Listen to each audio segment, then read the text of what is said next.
اس وقت اظہار خیال کر رہے ہیں، آپ کو براہ راست لیے چلتے ہیں۔ آج میں ذرا 3 چیزوں کی اپڈیٹ دوں جو کہ میٹنگ پہلے سب سے پہلے تو میٹنگ ہوئی میری ظالم خلیل زاد سے، جو کہ اسپیشلی پریزیڈنٹ ٹرمپ نے بھیجے تھے یہاں ڈسکس کرنے کے لیے، جو افغان کا پیس پروسیس ہے افغانستان کا۔ پہلے تو مجھے بڑی خوشی ہوئی کہ یہ پہلی دفعہ اب امریکہ بھی ریکگنائز کرتا ہے کہ جو ہم تحریک انصاف اور ہم 15 سال سے کہہ رہے تھے کہ کوئی بھی ملٹری سلوشن افغانستان کی نہیں ہے، اب یہ سب تسلیم کرتے ہیں۔ اور مجھے خوشی ہوئی سن کے کہ انہوں نے خود کہا کہ جو ہمارا پی ٹی آئی کا موقف تھا وہ ٹھیک تھا۔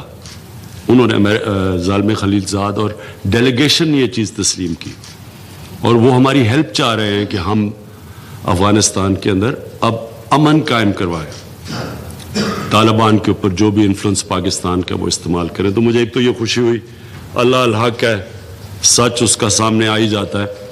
تو آج ہم مین پاکستان اپنا رول پلے کر رہا ہے، جو میں ہمیشہ سمجھتا تھا کہ بجائے ڈو مور کرنے کے ہمارا رول ہی یہ تھا کہ ہم اپنے افغانستان کے اندر امن کروانے کی کوشش کریں، ڈائلاگ اور پیس پروسیس کے تھرو اور پولیٹیکل سیٹلمنٹ کے تھرو۔ تو وہ انشاءاللہ ہم پورا زور لگائیں گے، اب کریں گے، اور پہلے بھی ہمیں کرنا چاہیے تھا، لیکن ہمیں ایک ایسے ملک کو ٹریٹ کیا گیا تھا کہ ہمیں ایڈ دی جا رہی ہے کسی کی جنگ لڑنے کے لیے۔ شکر ہے کہ آج ہمارا جو اصل رول ہے کہ لوگوں کو، قوموں کو میں امن پیدا کریں، ثالثی کا کردار ادا کریں، بجائے یہ کہ ہم پارٹیزان ہو کسی کی جنگ کے اندر۔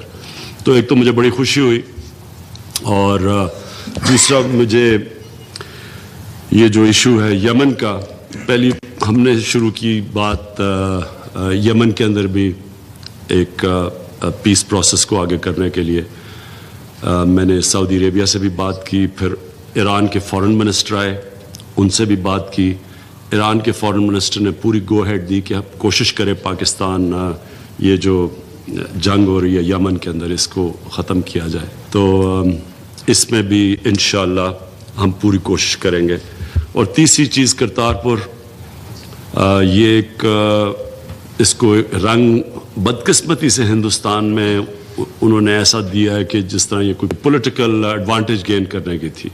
یہ ہمیں جب میری جو سویرنگ ان تھی ادھر، جب نوجوت سدھو آئے تو تب یہ بات شروع ہوئی، اور مجھے بڑی خوشی ہے کہ ہم نے یہ بڑے ساری گورنمنٹ آن بورڈ، ہم نے پورا زور لگایا اس کے اوپر، اور ایک ایسا ایونٹ کریٹ کیا جو ایک یہ نہیں کہ جو ہمارا فرض ہے، اور ہمیں آگے بھی یہ کرنا چاہیے کہ اگر کسی بھی کئی لوگوں کی سیکرڈ پلیسز ہیں، یہاں باقی بدھسٹ کی ہیں، ہندوؤں کی ہیں، یہاں سکھوں کی ہیں، تو ہمیں مدد کرنی چاہیے، ان کو آنے دینا چاہیے یا ان کے لیے فیسیلیٹیٹ کرنا چاہیے۔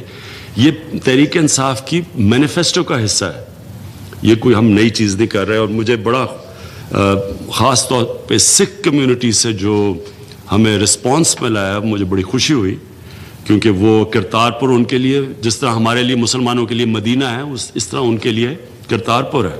تو وہاں بڑا ایک اچھا رسپانس کیا، اور ہم امید رکھتے ہیں کہ ہندوستان بھی اب آگے رسپونڈ کرے گا اس پہ۔ تیسری چیز جو میں بات کرنا چاہتا تھا وہ اکانومی کے اوپر۔ یہاں میں ایک بڑے مشکل سرکمسٹانسز کے اندر ہماری جو اکنامک ٹیم نے پرفارم کیا ہے، میں آج ان کو کریڈٹ دینا چاہتا ہوں۔ اس میں فائنانس منسٹری، اس میں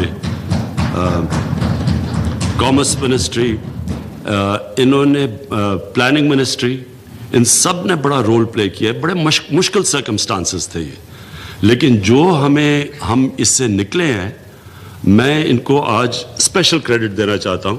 اور میں صرف آپ سب کے سامنے کہ اگر اتنے برے حالات جو انفارچونیٹلی ہمارے مخالفین پریڈکٹ کرتے ہیں، تو اس طرح کی انویسٹمنٹ تو نہ آئے پاکستان کے اندر اگر اتنے برے حالات ہیں۔ تو میں صرف آپ سب کے لیے موٹی انویسٹمنٹ بتاتا ہوں کہ سوزوکی، ان کے چیئرمین آئے مجھے ملنے کے لیے، انہوں نے $450 ملین کی انویسٹمنٹ کا فیصلہ کیا۔